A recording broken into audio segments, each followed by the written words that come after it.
فلسفہ ان اليونانیت الی العربیت، جب نقل کیا گیا فلسفہ یونانی زبان سے عربی زبان کی طرف، وخاض فیہ المسلم اسلامیون، اور مسلمان بھی گھس گئے اس فلسفے کے اندر، حاول رد علی الفلاسفہ، تو انہوں نے ارادہ کیا تردید کا فلاسفہ پر، فیما ان مسائل کے اندر جن میں انہوں نے شریعت کی مخالفت کی تھی، فخلطوا بالکثیر کلام کثیر من الفلسفہ، پھر انہوں نے ملا دیا علم کلام کے ساتھ بہت سے مسائل فلسفے کے، لیحققوا مقاصدہ، تاکہ پہلے فلاسفے مقاصد کو ثابت کریں، فیتمکنوا من ابطالها، پھر ان کے باطل کرنے پر قدرت رکھ سکیں، وحلم جرا، اور اسی طرح داخل کرتے رہے، حلم جرا کے معنی اسی طریقے سے داخل کرتے رہے، الا ان ادرجوا فیہ، تاکہ داخل کیا اس علم کلام کے اندر معظم مطلبیات بل الہیات، بہت سارے بنیادی مسائل حکمت طبعی اور حکمت الہی کے، وخاضوا فی الریاضیات، اور ریاضیات کے اندر بھی گھس گئے،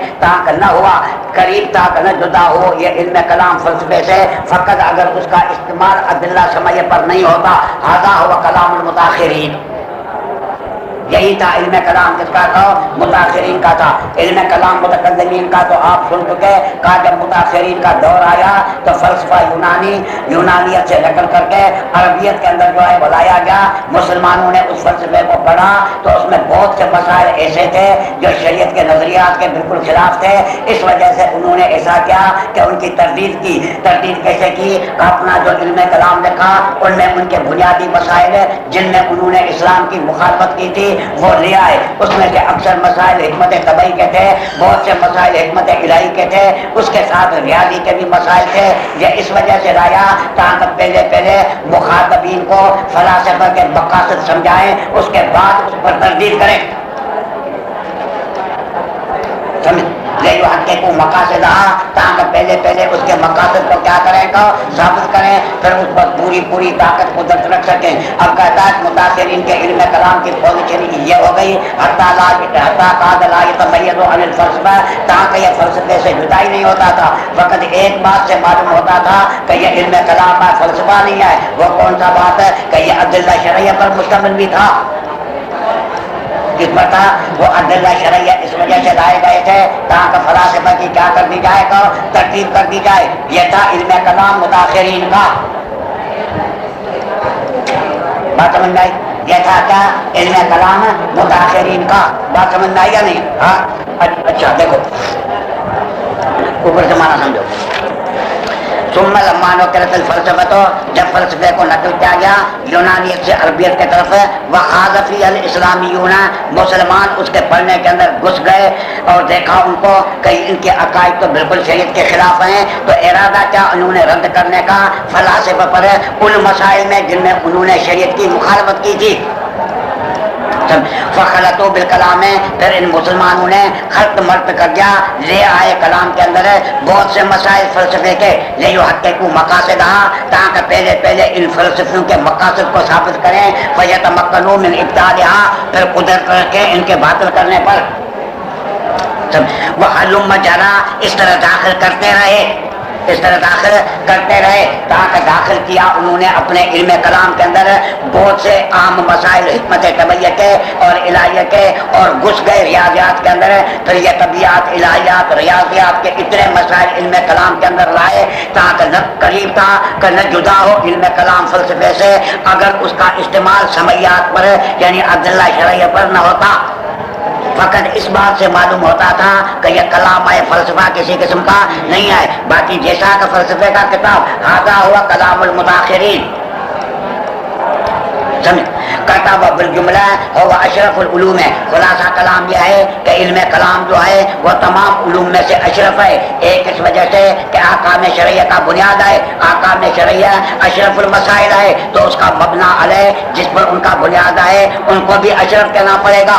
دوسرا اس وجہ سے کہ علوم دینیہ کا رئیس ہے، علوم دینیہ یا فقہ کا نام ہے یا اصول فقہ وغیرہ کا نام ہے، ان کا رئیس ہے، کیونکہ عقائد کے بغیر وہ اعمال ثابت نہیں ہو سکتے تھے، سمجھیں؟ تیسری بات یہ ہے کہ ہر علم کی فضیلت مسائل کے لحاظ سے ہوتی ہے، اس علم کے معلومات اور مسائل عقائد اسلامیت ہے۔ تیسری یہ بات ہے کہ ہر علم کی فضیلت سمجھیں غایت کی وجہ سے ہوتی ہے، اس کی غایت سعادت دینیہ و دنیوی ہوتی ہے۔ چوتھی بات یہ ہے کہ ہر علم کی قوت براہین کی وجہ سے ہوتی ہے، اس کے براہین ادلہ قطعیت ہے جن کی تائید ادلہ شرعیہ سے تھی۔ چار وجہوں سے یہ علم کلام جو ہے وہ کیا ہو گیا تو اشرف ہو گیا۔ ایک اس وجہ سے کہ تمام احکام شریعہ کا یہ مبنا اور بنیاد ہے، اس وجہ سے بھی ہو گیا۔ دوسرا اس وجہ سے کہ اس کے مسائل عقائد اسلامیت ہے، تو اس کے مسائل کے لحاظ سے بھی کیا تھی شرف تھا۔ تیسرا یہ بات تھی کہ اس کی غایت سعادت دینیہ و دنیوی ہے، تو غایت کے لحاظ سے بھی ہو گئی۔ چوتھی بات دلائل کے لحاظ سے بھی ہے، کیونکہ اس علم کا مدار ہے ان دلائل قطعیہ پر ہے جن کی تائید عبداللہ سمجھا کر چکے ہیں۔ تو چار چیزوں کی وجہ سے علم کلام کو اشرف العلوم کہا جائے گا۔ بات سمجھ میں آئی؟ دیکھو وبالجملہ خلاصہ کلام ہوا اشرف العلوم ہے، تمام علوم میں سے یہ اشرف ہے۔ ایک اس وجہ سے کہ یہ بنیاد ہے احکام شرعیہ کا اور علوم دینیہ کا رئیس اور مقتضا ہے۔ ایک بات ختم۔ دوسرا اس وجہ سے مسائل کے لحاظ سے کہ اس کے مسائل عقائد اسلامیہ ہیں۔ تیسرا اس وجہ سے کہ اس کا فائدہ سعادت دینیہ و دنیویہ سے کامیاب ہونا ہے۔ چوتھا اس وجہ سے کہ اس کے دلائل حجج قطعیہ ہیں جن کی تائید اکثر کی ادلہ سمیہ سے ہے۔ اکثر کی تائید کس کے ساتھ ہے؟ ادلہ سمیہ کے ساتھ ہے۔ بات سمجھ میں آئی؟ اس وجہ سے ان چار دلیلوں کی وجہ سے کہنا پڑے گا کہ یہ علم جو ہے وہ تمام علوم میں سے کیا ہے؟ اشرف ہے۔ اب علم کلام متقدمین کا، علم کلام متاخرین کا، اس میں بھی تم فرق سمجھ چکے سمجھے۔ اور علم کلام جس کا بھی ہو، چاہے متقدمین کا ہو چاہے متاخرین کا ہو، سمجھے یہ اشرف علوم ہے۔ کتنی چیزوں کی وجہ سے؟ چار چیزوں کی وجہ سے۔ ایک تمام علوم دینیہ کا رئیس اور مدار ہے، تمام علوم دینیہ اس پر موقوف ہیں۔ دوسرا مسائل کے لحاظ سے کیونکہ مسائل اس کے عقائد اسلامیہ ہیں۔ تیسرا فائدے کے لحاظ سے کیونکہ فائدہ اس کا دنیاوی اور دینی سعادت ہے۔ چوتھا دلائل کے لحاظ سے کیونکہ اس کے دلائل برائن قطعیہ ہیں جس کی تائید عبداللہ سمیہ کر چکے ہیں۔ اب ایک اعتراض ہے، اس کا جواب دینا چاہتا ہے۔ اعتراض یہ ہے کہ تم نے تو بہت تعریف کر دی کہ مسائل کے لحاظ سے، بنیاد کے لحاظ سے، دلائل کے لحاظ سے، فوائد کے لحاظ سے، غایات کے لحاظ سے اس کو شرافت ہے، سمجھے۔ حالانکہ سمجھے علماء سلف جو ہیں وہ کہتے ہیں کہ علم کلام کا پڑھنا حرام ہے۔ من تکلم تزندق ہے، جو علم کلام میں مشغول ہے وہ زندیق ہے، اس کے پیچھے نمازی جائز نہیں ہے۔ آئی بات سمجھ؟ تو انہوں نے تو بہت اس کی توہین کی اور تم کہتے ہو کہ اتنی اس کو شرافت ہے۔ کہتا علماء جو متقدمین تھے، جو سلف تھے، انہوں نے برابر تان اور تشریح کیا ہے، لیکن ہر ایک کے لیے نا چار قسم کے شخصوں کے لیے، اس کے لیے کہو چار قسموں کے شخص کے لیے۔ ایک متعصب کے لیے، متعصب وہ ہوتا ہے جو عنادن حق نہ مانے، خامخواہ عناد کر کے کیا نہ مانے کا حق نہ مانے۔ جیسے یہود تھے یعرفونہ کما یعرفون ابناؤہم، لیکن عنادن انہوں نے حق کو کسی قسم کا نہ مانا۔ اب وہ شخص جو عنادن حق کو کسی قسم کا نہ مانتا ہے ان کے لیے علم کلام کا پڑھنا حرام ہے، کیونکہ علم کلام کے پڑھنے کی وجہ سے وہ ادلہ منطقیہ پر، ادلہ فلسفیہ پر واقف ہو جائے گا۔ پھر سمجھے نا دوسروں کو گمراہ کرنے کی کیا کرے گا؟ کوشش کرے گا۔ حق تو ویسے ہی نہ مانتا ہے، اس کے لیے پڑھنا جو ہے وہ بھی کیا ہو جائے گا؟ حرام ہو جائے گا، ان سے منع کر دیا گیا ہے۔ دوسرا برقاصر انتاصیل یقین ہے، منع اس کا کیا ہے؟ جو یقین کے حاصل کرنے سے قاصر ہے، بالکل غبی ہے، بالکل کیا ہے؟ غبی ہے، کیونکہ اس میں فلسفے کی باتیں ہیں، ادلہ کی باتیں ہیں، شریعت کی باتیں ہیں۔ یہ تو بیچارہ غبی قسم کا ہے تو پوری بات سمجھ میں نہیں آئے گی، اس وجہ سے دین سے متنفر ہو جائے گا۔ دین کو مشکل سمجھ کر کے اس سے کیا ہو جائے گا؟ تیسرا وہ شخص القاصد عقائد المسلمین، ان کا مطلب یہ تھا کہ اس علم کلام کو میں پڑھوں تاکہ فلاسفہ کے دلائل پر بھی واقف ہوں، مسلمان کے دلائل پر بھی واقف ہوں، پھر فلاسفہ کے دلائل دے کر کے جو عوام مسلمان ہیں ان کے یقین کے اندر خلل پیدا کروں، ان کو میں فاسد بناؤں، ان کی وجہ سے چوتھا اس شخص کے لیے الخائن فی ما لا یفتقر ہے، سمجھے، جو خامخواہ ان چیزوں کے اندر گھس چکا ہے جس کی ضرورت کسی قسم کی نہیں ہے، وہ فلاسفہ کی پیچیدگیاں اس کے اندر گھسائے تاکہ وہ معلوم کرو حالانکہ مسلمان کو ان چیزوں کی ضرورت کسی قسم کی نہیں ہے، ان کے لیے ہے، ورنہ باقی اشخاص جو ہیں جن کا مقصد یہ ہے کہ دین کے مسائل کو ثابت کریں، فلاسفہ کے عقائد کو رد کریں، سمجھنے کہتا ان کے لیے مرے کسی قسم کی نہیں ہے۔ وہ کیسے مرے ہوگی کہ یہ بنیاد ہے واجبات کا، احکام مشروع کا اساس ہے، اس کی توہین اور اس کے لیے منع کیسے کی جاتی ہے؟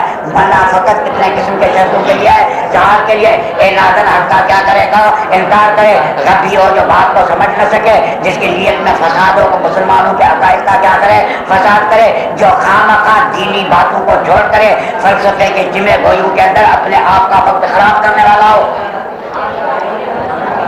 بات سمجھنا ہے؟ دیکھو وہ مانو کے لان سر سے جو کچھ نقل کر دیا جائے سلف سے، میں نے تان فی بل منع نہ ہو، تان اس علم کلام کے اندر ہے اور منع کرنا اس کے پڑھنے سے یہ اس شخص کے لیے جو متاثر دین ہو، ایک متاثر دین کی منع اعنادن حق کا انکار کرے، کیا؟ دوسرا اس شخص کے لیے جو قاصر ہو یقین کے تاثیر کرنے سے غبی ہو، ٹوٹیا ہو، جو سمجھ نہ سکے، اب خامخواہ اس کو علم کلام پڑھاؤ، ریاضی اور فلسفہ اس کو پڑھاؤ تو اس کا دماغ خراب ہو جائے گا۔ تیسرا وہ شخص جو ارادہ کرنے والا ہو مسلمین کے عقائد کے افساد کے لیے کہ دلائل معلوم کر کے باطل فرقوں کے مسلمان کے عقائدوں کے اندر میں تزلزل پیدا کر کے ان کی یقین کو کیا کروں؟ ختم کروں۔ چوتھا وہ شخص القائد فیما لا یفتقر ہے، جو گھس گیا ان چیزوں کے اندر جن کی ضرورت نہیں ہے، یعنی خامخواہ فلاسفہ کی پیچیدگیاں۔ بات سمجھ میں آئی؟ وَإِلَّا اگر یہ بات نہیں ہوتی فَكَيْفَ يُتَصَوَّرُ الْمَرْءُ، پھر کس طرح ہمارے متقدمین منع کر سکتے ہیں اس علم سے جو واجبات کا بنیاد ہے، احکام مشروعہ کا اساس ہے، اس سے بنیاد کسی قسم کا نہیں کر سکتے ہیں۔ آگے ماتن کہتا حقائق الاشیاء ثابتۃ، حقائق الاشیاء کے معنی اشیاء موجود ہیں۔ بات سمجھ میں آئی؟ حقائق الاشیاء موجود، ایک جملہ اشیاء جو ہیں وہ کیا ہیں؟ موجود ہیں، جس چیز کو ہم چیز سمجھتے ہیں ان کا وجود واقعی ہے، وہ فانی چیز نہیں ہے۔ حقائق الاشیاء ثابتۃ، سمجھے؟ حقائق الاشیاء کے معنی کیا؟ اشیاء کیا ہیں؟ موجود ہیں۔ آسمان کو دیکھ رہے ہیں، فیصلہ کریں گے تو آسمان موجود ہے، زمین موجود ہے، یہ عبداللطیف ہے، یہ اسلم ہے، موجود ہے۔ یہ شراب کی طرح نہیں ہے کہ دور سے پانی دیکھنے میں آتا ہے، حقیقت میں کچھ بھی نہیں ہوتا۔ یہ پہلا جملہ حقائق الاشیاء ثابتۃ، اشیاء جو ہیں وہ موجود ہیں وجود واقعی کے ساتھ، اشیاء باہمی چیزیں نہیں ہیں، جس طرح شراب ایک کیا ہے؟ باہمی چیز ہے۔ دوسرے نمبر کا جملہ لایا والعلم بہا متحقق، جس طرح اشیاء موجود ہیں اس طرح اشیاء کا علم بھی ہوتا ہے، جس طرح اشیاء کیا ہیں؟ موجود ہیں، اس طرح اشیاء کا کیا ہوتا ہے؟ علم بھی ہمیں ہوتا ہے۔ آسمان کا علم ہوتا ہے، زمین کا علم ہوتا ہے، انسان حیوان کا علم ہوتا ہے، نباتات جمالات حیوانات کا علم ہوتا ہے۔ دو باتیں۔ تیسرا جملہ لایا کہ اسباب العلم ثلاثۃ، علم کے سبب جو آنے کے ہیں وہ تین ہیں، علم یا ہوا سے ظاہر سے آتا ہے، یا علم عقل سے آتا ہے، یا علم مخبر صادق کی خبر سے آتا ہے۔ پھر آواز کا ذکر کرے گا، قوت سامعہ سے علم ہوتا ہے، قوت باصرہ سے علم ہوتا ہے، قوت ذائقہ سے علم ہوتا ہے، قوت لامس سے علم ہوتا ہے۔ پھر ہر ایک کے معلومات کا فرق کرے گا۔ ہاں، جہاں حواس کی انتہا ہو جائے گی وہاں سے عقل کی بدایت ہوتی ہے، پھر کہتا ہے کہ علم عقل سے بھی ہوتا ہے۔ حواس کی انتہا ہوئی، عقل کی ابتدا ہوئی، عقل کی انتہا ہوئی، شریعت کی ابتدا ہوئی۔ مخبر صادق جو پیغمبر ہوتا ہے وہ خبر دیتا ہے، اس سے بھی علم کیا ہوتا ہے؟ کہ ثابت ہوتا ہے، اس سے بھی کیا علم ثابت ہوتا ہے۔ پھر کہے گا کہ بعض بزرگوں نے کہا کہ الہام جو ہوتا ہے اس سے بھی علم ثابت ہوتا ہے، جس طرح صوفیاء کہتے ہیں، تو آخر کے اندر کہے گا بل الہام لیس من اسباب المعرفۃ بشیء، الہام سے علم ہمارے نزدیک جو ہوتا ہے وہ قابل قبول نہیں ہے۔ تو علم کے حاصل کرنے کا پہلا سبب کیا تھا؟ حواس ہوا۔ دوسرا سبب کیا ہوا؟ عقل۔ لیکن عقل کہاں سے شروع ہوتا ہے؟ جہاں حواس کی انتہا ہوتی ہے۔ پھر مخبر صادق کی خبر، مخبر صادق کیا ہوتا ہے؟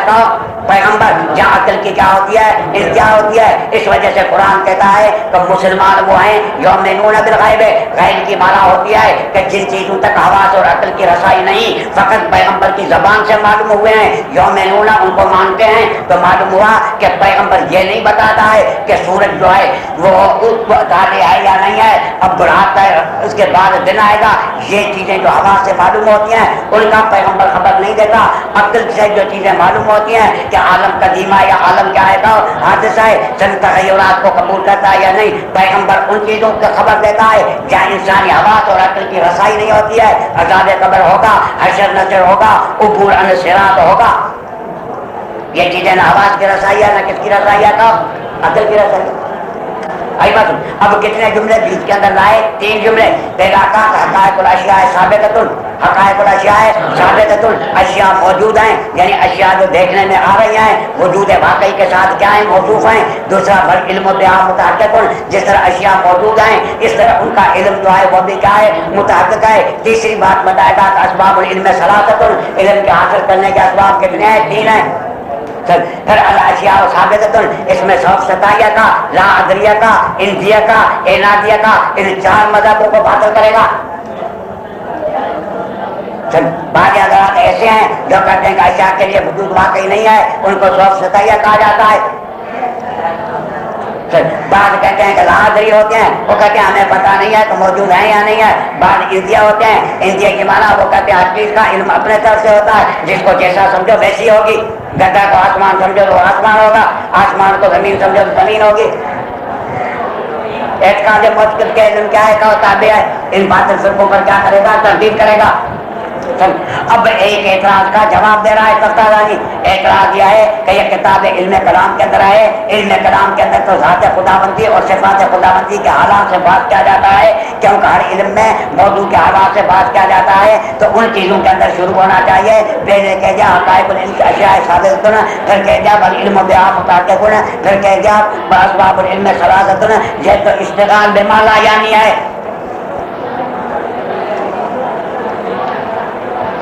کہتا ہے خدا کے ذات کو ثابت کرنا یا اس کے صفات کو ثابت کرنا یہ محدثات اور ممکنات کے وجود سے ہوتا ہے. پہلے اشیاء کا وجود جو ہوتا ہے اس سے ثابت کیا جاتا ہے کہ یہ تمام کے تمام اشیاء جو ہیں وہ حادث اور ممکن ہیں، جن کا عدم اور وجود آپس میں برابر ہے. لہذا ایک محدث کی ضرورت ہے جو عدم کو مرجو بنا کر کے وجود کو راجع دے کر کے اس کو لائے. تو یہ تمام کی تمام اشیاء خدا کے وجود پر ایک قسم کے دلیل علمی تھی. اس وجہ سے ضروری تھا کہ پہلے یہ بات ثابت کر دی جائے کہ شے ہے یا نہیں ہے. پہلے یہ بات کیا تھی، ضروری تھی کہ اشیاء کا وجود ہے یا اشیاء کا وجود نہیں ہے، تاکہ ان کے وجود سے محدث پیدا کرنے والے وجود کو کیا کر دیا جائے، معلوم کر دیا جائے. اس وجہ سے کہتا ہے یہ 3 جملہ پہلا ہے. سمجھ میں آئی بات؟ دیکھو ثم لما کان مبنا علم الکلام ہے، جب علم کلام کا بنیاد کس بات پر ہے کہ محدثات کے وجود سے دلیل پکڑا جائے، ثانی کے وجود، ثانی کے توحید، ثانی کے صفات، ثانی کے افعال پر. ممکنات کے وجود سے کا دلیل لیا جائے کہ ثانی موجود ہے. ثانی کیا ہے؟ اگر موجود نہ ہوتا تو موجود تو ان کو وجود نہ مل سکتا، کیونکہ یہ ممکن ہے جن کا وجود اور عدم دونوں کیا ہیں، برابر ہیں. یہ موجود تب ہو سکتا ہے جب عدم کو ہٹا کر کے وجود کو ترتیب دی جائے. تو مرجع کی کیا ہے ضرورت ہے، وہ مرجع واجب تعالیٰ ہے. اب توحید ہے توحید ہے اور ہے بھی اکیلا، ہے بھی کیا اکیلا. وَإِلَّا لَفَسَدَتَا، اگر اکیلا نہ ہوتا تو ایک کہتا ہے اس کو میں بناتا ہوں، دوسرا کہتا ہے اس کو میں پھٹاتا ہوں، تو جھگڑا ہو جاتا، عالم مارد وجود میں نہیں آتا. وہ صفات ہی اور وہ صفات بھی اس کی ہیں، خلق اس کی صفت ہے، صفات سے مراد صفات ذاتی ہیں، قدرت اس کی صفت ہے، ارادہ اس کی صفت ہے. کیوں کہ جو مستر ہوتا علت کی طرح اس سے اشیاء کا صدور نہیں ہو سکتا. وہ افعال ہی خدا کے افعال کی معنی یا عمادت صفات فعلیہ ہوتی، کیونکہ وہ ذات اگر صفات فعلیہ سے موصوف نہ ہوتی تو یہ عالم متقن نہ ہوتا.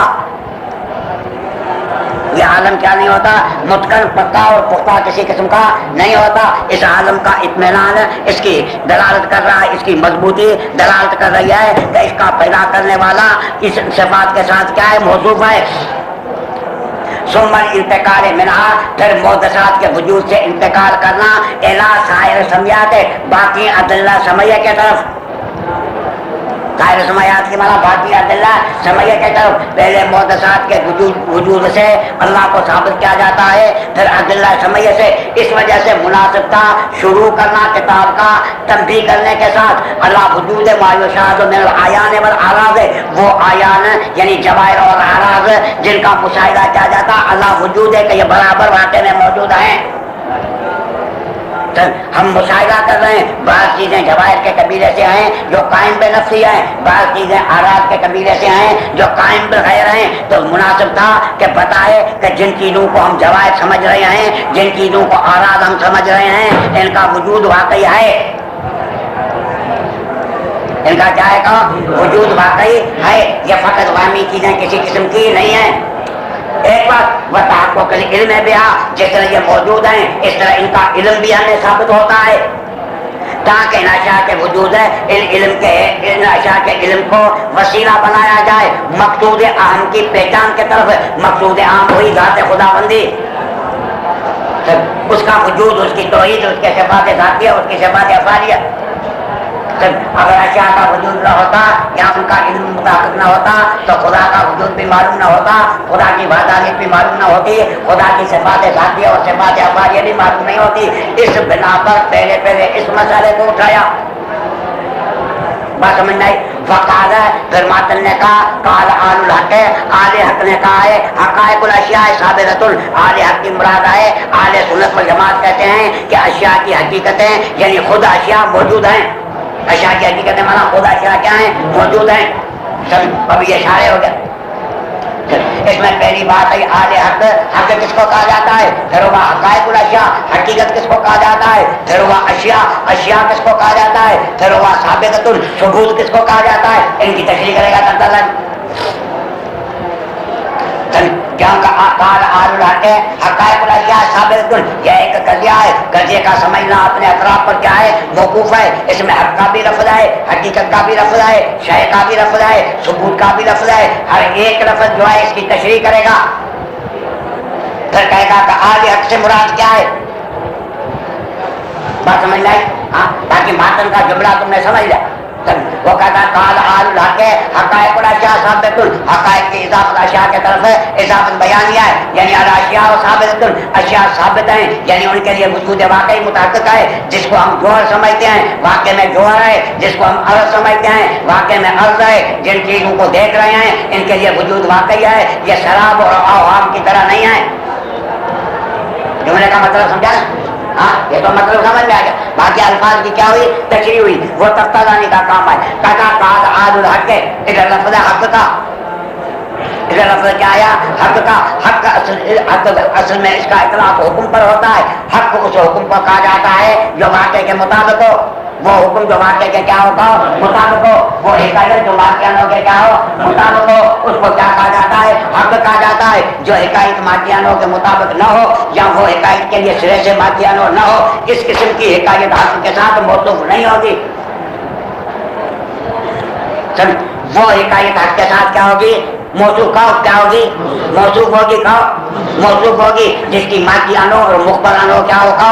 موجود ہو. مادیانوں اور مخبرانوں کیا ہو؟ یہ حکایت اس مادیانوں کے کیا ہوگا؟ مطابق ہو. اگر حکایت مادیانوں کے مطابق نہیں پھر بھی حق نہیں کہا جائے گا. اگر کلام ایسا انشائی ہے جس کی مادیانوں ہی نہیں ہے پھر بھی اس کو حق کسی قسم کا نہیں کہا جائے گا.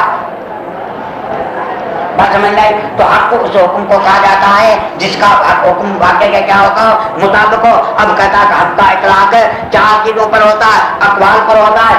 قول حق، کیا قول حق مانا وہ قضیہ جو واقع کے مطابق ہو. تو قضیہ ملفوظے پر بھی اس کا کیا ہوتا ہے؟ کوئی اطلاق ہوتا ہے. اسی طرح حق کا اطلاق عقائد پر بھی ہوتا ہے. عقیدۃ حق، یہ عقیدہ جو ہے وہ کیا ہے؟ حق ہے یعنی واقع کے کیا ہے؟ مطابق ہے. تو جس طرح حق کا اطلاق اقوال قضایا ملفوظہ پر ہوتا ہے، قضایا معقولہ پر بھی ہوتا ہے. اسی طرح کہتا ہے کہ اس کا اطلاق دین پر بھی ہوتا ہے، دین پر بھی ہوتا ہے، اس کا اطلاق مذہب پر بھی ہوتا ہے، لیکن دین اور مذہب اس پر ہوتا ہے جو واقعے کے مطابق ہو۔ آزاد دین حق، یہ دین ایسا ہے جو واقعے کے مطابق ہے، جس طرح خدا نے سمجھایا ہے اس کے موافق ہے۔ مذہب حق، یہ مذہب حق ہے، یعنی جو مذہب پیغمبر نے سمجھایا اس کے مطابق یہ مذہب ہے۔ قضایا ملفوظہ پر یعنی اقوال پر بھی اس کا اطلاق ہوتا ہے، قضایا معقولہ یعنی عقائد پر بھی اس کا اطلاق ہوتا ہے، ادیان حق اس پر بھی اس کا اطلاق ہوتا ہے، مذاہب المطابق للواقع اس پر بھی اس کا کیا ہوتا ہے اطلاق ہوتا ہے۔ پھر کہا جائے قول حق، عقیدۃ حق، دین حق، مذہب حق۔ بات سمجھ میں آئی؟ اچھا دیکھو، الحق کو حق اس حکم کو کہا جاتا ہے جو واقعے کے مطابق ہو، یطلق علی الاقوال ہے، اس کا اطلاق اقوال پر ہوتا ہے، اقوال کی معنی دیکھو قضایا ملفوظہ پر، والعقائد ہے اس کا اطلاق عقائد پر ہوتا ہے یعنی قضایا معقولہ پر، والادیان ہے اس کا ہوتا ادیان اور مذاہب، اس لحاظ سے اشتمالہا کہ یہ ادیان اور مذاہب شامل ہیں علی ذالک واقعے کے مطابقت پر۔ سمجھ میں آئی بات؟ اب کہتا ہے کہ عام طرح لغت والوں کے نزدیک حق کے مقابلے میں باطل آتا ہے، حق کے مقابلے میں کیا ہوتا ہے؟ باطل ہوتا ہے۔ پھر جس طرح حق کا اطلاق چار پر ہوتا ہے، باطل کا اطلاق بھی چار پر ہوتا ہے۔ باطل قول باطل، عقیدۃ باطل ہے، مذہب باطل، دین باطل، جو واقعے کے مطابق نہ ہو، جو واقعے کے مطابق ہے۔ یہ تو حق سمجھ میں آیا، لیکن اس کے ساتھ ساتھ صدق کا لفظ ہے۔ صدق کی مختصر معنی کے اندر تم بات پر کہتے ہو مطابقت الکلام للواقع، صدق ایک کلام کا نام ہے جو واقعے کے کیا ہو مطابق ہو۔ پھر تم شرح تعظیم میں پڑھ چکے ہو کہ جب ایک کلام واقعے کے کیا ہوگا تو مطابق ہوگا، تو واقعے بھی اس کا مطابق ہوگا، کیونکہ مطابقت محنت طرفین ہوتی ہے، کیونکہ مطابقت محنت طرفین ہوتی ہے۔ اب حق بھی وہ حکم ہو گیا جو واقعے کے مطابق ہو، صدق بھی وہ حکم ہو گیا جو واقعے کے مطابق ہو۔ فرق یہ ہے کہ حق کا اطلاق ادیان پر بھی آتا ہے، مذاہب پر بھی آتا ہے، قضایا معقولہ پر بھی آتا ہے، قضایا ملفوظہ پر بھی آتا ہے۔ صدق کا اطلاق فقط قضایا ملفوظہ پر ہوگا، اقوال پر ہوگا۔ کس پر ہوگا تو اقوال پر ہوگا۔ جس طرح حق کے مقابلے میں باطل آتا ہے تو صدق کے مقابلے میں کذب آتا ہے۔ کذب کی معنی کلام کا واقعے کے مطابق نہ ہو، پھر عمدن ہوگا پھر بھی کذب، خطا ہوگا پھر بھی کذب، جو کلام واقعے کے مطابق نہ ہو اس کو کذب کہا جائے گا۔ پھر تم اس طرح نہیں کہتے بھائی مجھے سچا کہو کیونکہ میں نے عمدن جھوٹ نہیں بولا۔ بات سمجھ میں آئی؟ دیکھو وقال اہل الحق، وہ ہوگا یہ حق جو ہے اس حکم کو کہا جاتا ہے جو مطابق للواقع ہے، اس کا اطلاق اقوال پر ایک، عقائد پر دو، ادیان پر تین، مذاہب پر ہوتا ہے بے اعتبار اجتماع حال کا، اس لحاظ سے کہ یہ عقائد، یہ مذاہب اور یہ ادیان اس حق پر مشتمل ہیں۔ ویقابل الباطل، اور یہ باطل اس کا مقابلے میں آتا ہے۔ اما صدق، لیکن صدق فقط شاف الاقوال خاصتا ویقابل الکذب۔ اب حق کی معنی بھی ہو گئی وہ حکم جو واقعے کے مطابق ہو، صدق کی معنی بھی ہو گئی وہ کلام جو واقعے کے کیا ہوگا مطابق ہو۔ سمجھ بعضوں نے فرق کیا جو تم تعظیم میں پڑھ چکے ہو، سمجھ کہ حق کے اندر ہے واقعے کے مطابق کا لحاظ ہے، صدق کے اندر قول کے مطابق کا لحاظ ہے۔ اگر قول واقعے کے کیا ہے مطابق ہے تو صدق ہے، اگر واقع اس کلام کے مطابق ہے تو حق ہے۔ کیونکہ مطابقت تو ہے، اور مطابقت کیا ہے؟ مطابقت ہوتی ہے کس کے درمیان میں؟ طرفین کے درمیان میں۔ یہاں طرفین کیا ہے؟ ایک قول ہے ایک واقعہ۔ اب یہاں سے کھینچو کہ یہ قول واقعے کے کیا ہے مطابق ہے، یہاں سے کھینچ کر کے ماکیانوں تک پہنچاؤ تو صدق ہے، ماکیانوں کو کھینچ کر کے قول تک پہنچاؤ کہ یہ ماکیانوں اس قول کے کیا ہے مطابق ہے تو حق ہے۔ سمجھ میں آئی بات؟ دیکھو وقت اور فرق و بینہما، کبھی کبھی ان کے درمیان میں فرق بیان کیا جاتا ہے کہ مطابقت کا لحاظ ہوتا حق میں واقعے کے لحاظ سے، صدق کے اندر حکم کے لحاظ سے۔ پھر صدق کے حکم کی معنی ہے حکم کا واقعے کے اندر مطابق ہونا، اور حقیقت حکم کی معنی یہ ہے واقعے کا اس کے مطابق ہونا۔